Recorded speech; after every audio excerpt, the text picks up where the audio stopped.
up the issues of people who are suffering.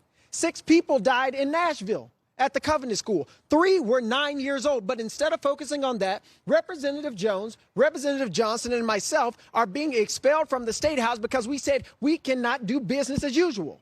No one should be wanting to operate as though this is not happening, as though we are not living in a gun violence epidemic in the state of Tennessee. And the solutions that are being offered is actually to reduce the First Amendment rights of people who speak up on behalf of their constituencies, who speak up on behalf of people who are tired of the guns, who are tired of seeing legislation being passed that lowers the age for you to carry, tired of seeing legislation being passed that says you don't need a permit, tired of legislation being passed that says if we give teachers guns, that's somehow going to fix the problem. People are tired of these non-real solutions to a real problem that we are suffering from.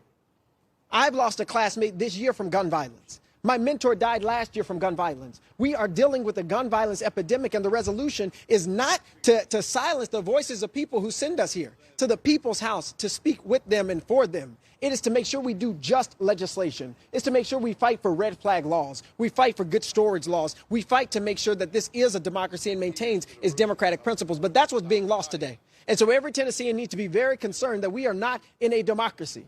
And across the United States of America, there has been no House members who have ever been expelled for exercising their First Amendment rights in a peaceful protest. This is a first in American history. And we are losing our democracy to white supremacy. We are losing our democracy to patriarchy. We are losing our democracy to people who want to keep a status quo that is damning to the rest of us and damning to our children and unborn people. It is no coincidence that the 2 youngest black lawmakers in the state of Tennessee and 1 or 2 women are on trial today.